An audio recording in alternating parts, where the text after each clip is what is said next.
Bonjour tout le monde, merci de nous suivre sur Studio Saint-Jean. Aujourd'hui, je vais vous parler d'un événement unique qui va se dérouler le 6 novembre à ne pas manquer à la cathédrale Saint-Jean-l'Évangéliste et on va fêter les morts.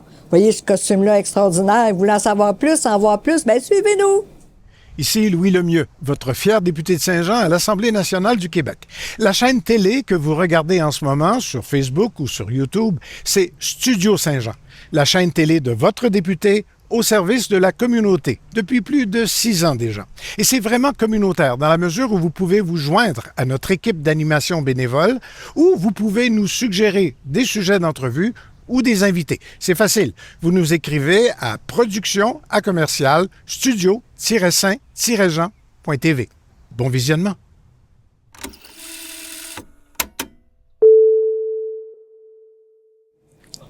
Bonjour, Carla Duagnas. Oui! De l'Angle, chargée de projet pour les travailleurs étrangers temporaires. Oui. C'est important, tu fais un travail important. Oh, je pense que oui. Et bonjour, Claudia Campos. Oui. Artiste pour Tablao. Oui. Tu es musicienne, danseuse et chanteuse, je crois aussi. Je chante un peu, oui. Oui. Ben, merci, bienvenue. Merci beaucoup. Merci, Lucie. Merci à toute l'équipe pour l'invitation. Vous avez vraiment un projet exceptionnel. Mon Dieu. Merci beaucoup. C'est grâce à tous les soutiens de beaucoup de personnes qui sont involucrées dans l'hôtel de mort maintenant. Mais j'aimerais aussi, si tu me le permets, de parler un petit peu comment est-ce que l'hôtel de mort et toute la célébration de jour de mort, El Dia de Muertos, qui est ici à Saint-Jean-sur-Richelieu. C'est une histoire qui commence malheureusement d'une façon triste. Parce que quand je suis arrivée ici, ça fait presque 6 ans, et 2019, et ma mère est décédée 3 semaines après que j'étais juste arrivée ici et ma mère est décédée. Ma mère est décédée le 2 novembre 2019.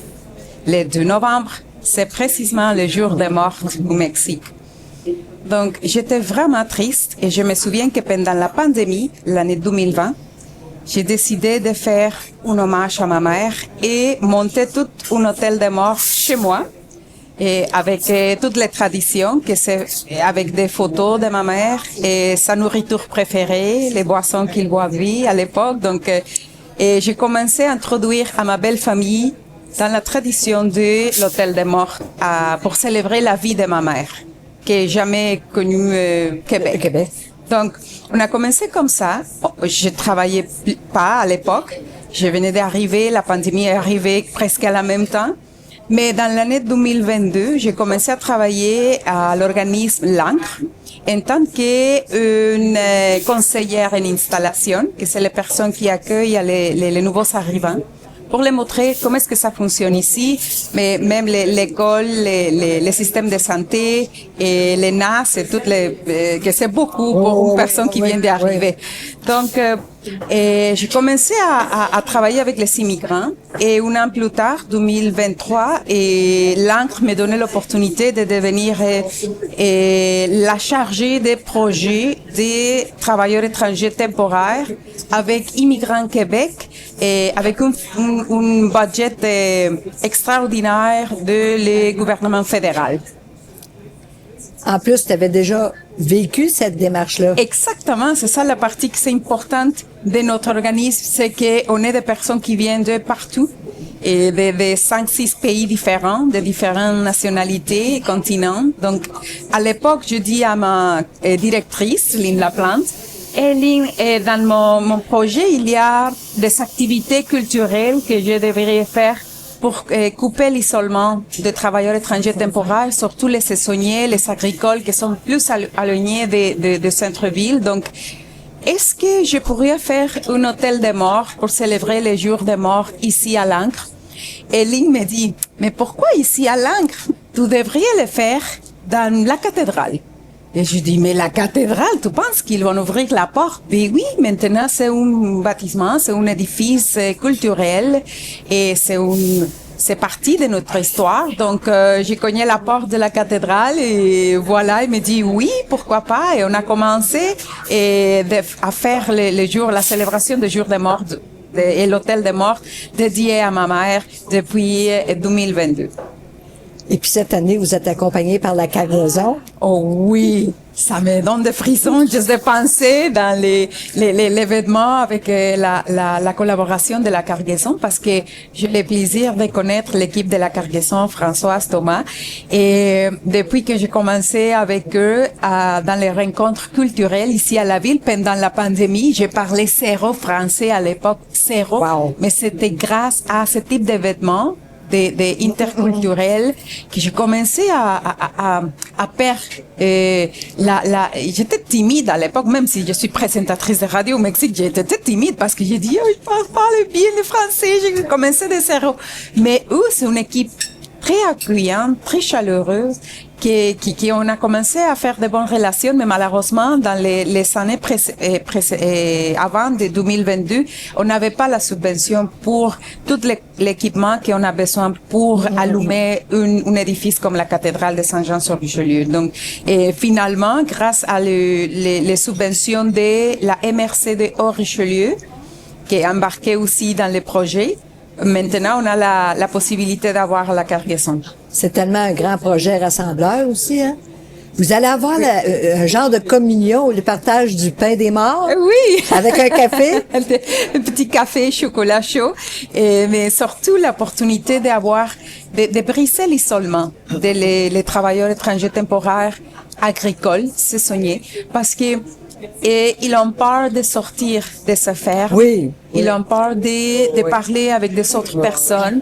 Donc, c'est une bonne opportunité pour pouvoir les amener, les attirer, les donner l'opportunité de parler avec des autres travailleurs saisonniers des autres régions, même d'ici de Saint-Jean. Et on va voir des organismes communautaires de Montréal, des organismes juridiques, des traductions, de santé mentale et physique, et de beaucoup des organismes qui vont être présents aussi pour donner des informations aux travailleurs pendant la journée, ainsi que la présence de la consul de Guatemala et les consuls du Mexique. Et pour accueillir ici les travailleurs et toute l'équipe d'Immigrants Québec, de la MRC de Richelieu et l'équipe de l'Ancre, évidemment. Puis vous avez un bus aussi qui va aller chercher des travailleurs. Il va y avoir vraiment des travailleurs dans la cathédrale. Oui, c'est les grands défis de mon travail en tant que chargé de projet, c'est de faire sortir les travailleurs de ferme. Oui. Parce que il n'y a pas de transport. Les moyens de transport, c'est presque nul, c'est très limité, c'est cher. Donc, avec la subvention d'Immigrants Québec, on a eu des autobus pour pouvoir les amener à la cathédrale et les faire retourner à ces fermes d'une façon sécuritaire. Et c'est extraordinaire parce que dans les années 2023-2024, on a eu l'expérience de les travailleurs qui se sentent comme chez vous, chez eux. Ouais. Et je me sens comme chez moi ici, c'est pareil comme les jours de mort dans mon petit village. Donc ça fait du bien. Oui, ça fait du bien. Et c'est l'intégration aussi de beaucoup de cultures, même les Africains, même les personnes musulmanes. Même il y avait des travailleurs de partout. C'est pas juste exclusivement pour les personnes qui d'aucune religion. En fait, c'est pas un événement religieux du tout. C'est un événement culturel. Il faut penser aussi que ce sont des travailleurs essentiels à notre société. OK, oui. Donc, il faut leur rendre hommage aussi. Hein. Faut pas penser à ce qui se passe aux États-Unis. Oui, aussi, il y a beaucoup de maintenant, malheureusement, ils ont peur de qu'est-ce que ça va arriver avec les frontières. Oui. Ils ont peur de parler qu'ils viennent d'ailleurs. Parce que malheureusement, on a les trois pays ensemble, Mexique, les États-Unis et le Canada, qu'on a besoin de cette main-d'œuvre de ces travailleurs, mais ne sont pas juste une machine que tu vas brancher et tu vas te connecter quand tu n'as plus besoin de son travail. C'est de ces êtres humains qui ont laissé sa famille et qui viennent ici avec beaucoup d'espoir. Et le minimum qu'on peut faire en tant que société d'accueil, c'est de leur donner l'opportunité de s'exprimer aussi et de nous donner partie de sa vie en tant qu'être humain. C'est pas juste les main-d'œuvre, c'est pas juste travailler les terrains, les champs, mais aussi de partager ce type de culture. C'est un immense défi de s'expatrier, de changer de pays. C'est le plus grand défi qu'on peut vivre, je pense. Mais revenons à notre soirée avec la musique. Oui. Claudia, tu fais partie du groupe Tablao. Oui. Un groupe formé de combien de musiciens? Précédemment, on est 5 musiciens. 5 musiciens qui seront là-bas à la cathédrale? Oui, on sera là-bas, les 5 musiciens, et on est vraiment content que le projet Fête de Mort ou Fiesta de Dia de Muertos continue. Ça a été un long chemin pour Tablao. On est arrivé à Montréal, on a vécu 5 années à Montréal où il y a beaucoup d'activités culturelles. Puis après, on a déménagé ici à Saint-Jean. Il a fallu recommencer à zéro parce que les musiciens de Montréal ont resté à Montréal, d'autres qui voulaient pas faire le voyage, en tout cas. Et on a essayé pendant des années, avant la pandémie, de faire notre jour de mort. On le faisait ici, juste à côté, je voulais le nom, excusez-moi. Iberville? Non, ici, à côté de l'Ancre, il y a une salle d'exposition de peinture. Chez Artaud? Artaud. Okay. Chez Artaud, on l'a fait environ 4 années suivies, mais c'était difficile. C'était comme aller les gens, on essaye de faire notre jour de mort, mais vu qu'on est un groupe de musique, des fois on était engagé ailleurs pour aller jouer, donc on pouvait pas avoir une continuité. Mais depuis qu'on est arrivé à Montréal, on a fait la fête de mort à Montréal. Il y avait pas beaucoup de gens, personne connaissait qu'est-ce qu'ils font, pourquoi la fête de mort, pourquoi des crânes sur un hôtel. On essayait d'expliquer, mais là, il y a des événements partout, mais c'est très important de les faire, pas juste à Montréal.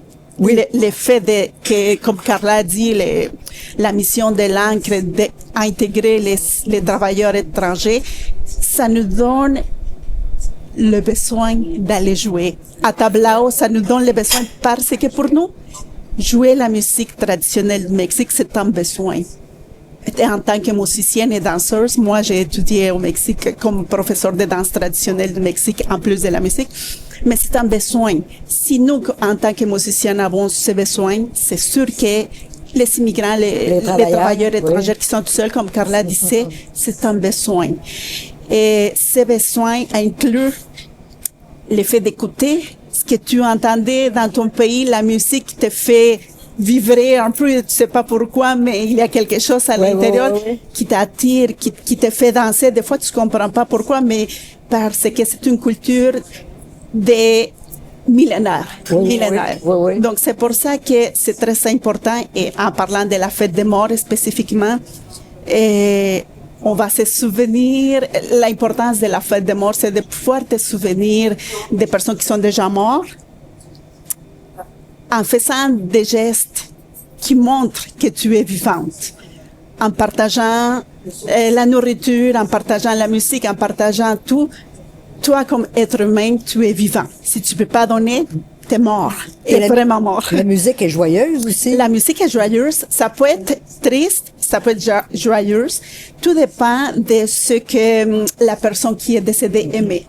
Mettons que la personne aimait tel style de musique. Souvent, on va mettre la musique qu'il aimait. On va mettre sur l'autel la nourriture que la personne aimait.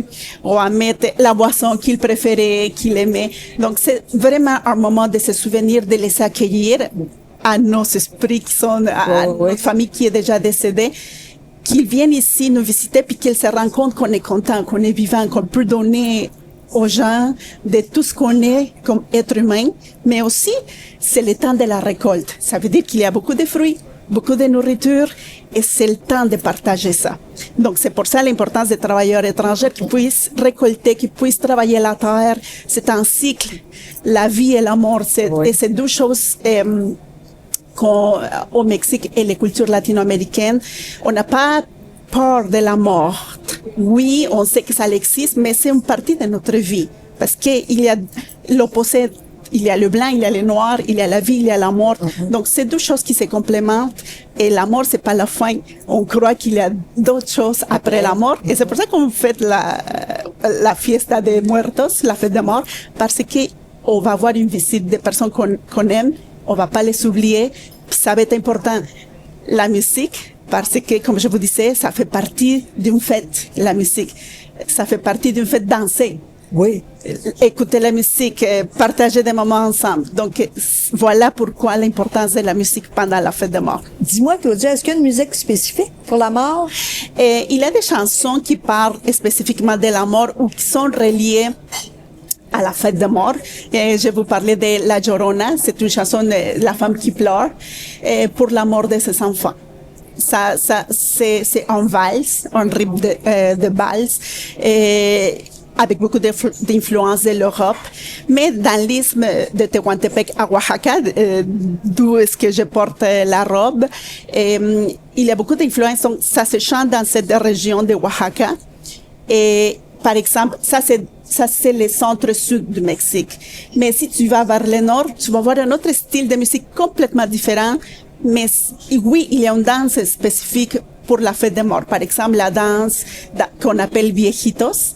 Et ça, c'est une danse qui est reliée à la fête des morts, mais au culte de la récollection de l'agriculture et tout ça. Oui, de la récolte. Donc, tout ça va faire en sorte que tous les éléments préhispaniques avec les éléments des Espagnols qui sont arrivés au Mexique, se sont mélangés pour donner un métissage. Et c'est très important que je le dis, et je le dis à chaque fois pour que les gens comprennent que la musique du Mexique et Latino-Amérique en général, c'est un mélange de trois cultures. Espagnol, autochtone, soit de Mexique, Guatemala, Maya, oui, ou n'importe quel pays d'Amérique latine, mais aussi de la musique africaine. C'est très important que le monde le sache, parce que des fois on oublie, on pense que des fois je suis habillée, à Montréal les gens me demandent, ça va être du flamenco. Oui, parce qu'il y a une partie du flamenco espagnol.